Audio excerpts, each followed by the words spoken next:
Hello to 100 comic book readers out there. Mike from Frontline here, and welcome everybody to my comic review. In this review, I'll be reviewing a DC comic of Rebirth, and that is Green Arrow, issue number 23, The Rise of Star City, Part 3. And since this book came out this past Wednesday, and even though it's a few days late, I am going to still give spoilers in this comic book. So if you wish to not know what happened in Green Arrow issue number 23, you're welcome to pause this video right now. Did you pause it? Okay. When you pause the video, put it in your watch later pile. Go to your nearest comic book store, read the comic book, and then after you're done reading it, come back to hear my thoughts about this comic.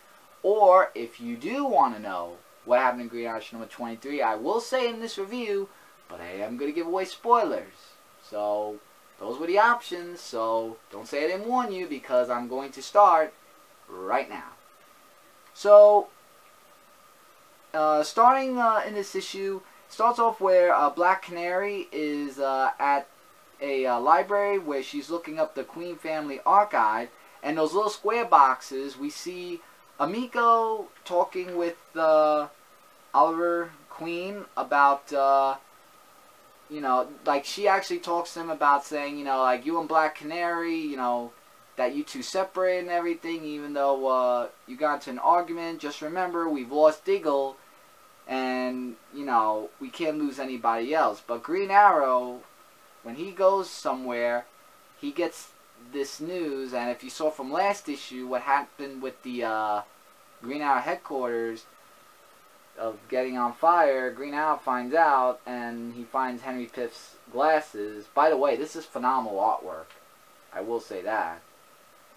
So he is in thoughts that Henry Piff is dead, for that matter. And then we go to where Black Canary meets with Victoria Much, who is the news anchor. And what Black Canary tells Victoria is about Green Arrow, like saying, oh, you're in love with him and everything, and yada yada yada. And she says the reason why, you know, Black Canary thinks that is because after the whole article that she did about the Emerald Outlaw about Green Arrow, and then meeting her at the hospital after what the Dark Archer did to her and everything, that he's changed and all that stuff, and they make an editor's note in Green Arrow Emerald Outlaw story arc that happened. And what Black Canary does also is show Victoria in an old book of the Ninth Circle version of a biblical prophecy where Green Arrow's been fighting for his whole career and everything. And then we get to where Amiko meets with one of the four horsemen of Cheshire. Well, I think that's how you say her name, because that's what it sounds like to me, actually. And when they fight with each other, we also have Arsenal, who comes in to help her out with all that. And here's a really strange story I learned about this. Arsenal and Cheshire were once together. Seriously, it says so right there. And I was like, what? I didn't want to believe that, but after I read that, I was like, wow. Just wow. And then Queen Industries, we have Henry Piff, who's alive. See, we the readers know that, but Green Arrow doesn't know that. And Broderick gives him these new pair of glasses, and saying that, you know, we're improving the world of Queen Industries, and, you know, Oliver's father, Robert Queen, did all this and that and everything, and even though you've never seen inside of Queen Industries, like, basically, he's saying all the talent that he had should be rewarded. So he's giving him the good talk to let him be on his side and everything for that.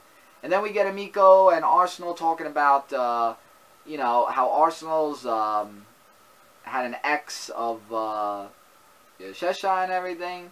But basically, they're just trying to find out what's going on with Oliver, because he didn't really sound like himself, because that's what Amiko tells him.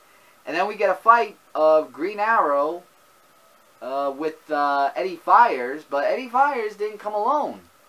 He came with a bunch of gangs and everything, and I gotta just admit, I mean, look at this artwork with the fight.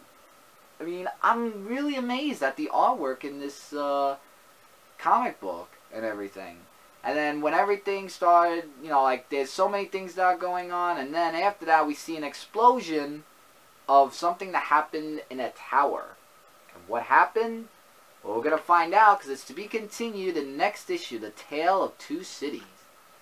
So, there's a lot of stuff that happened in this comic book, and we're going to find out next time about what happened. But this was a interesting comic issue. Rating I give for this,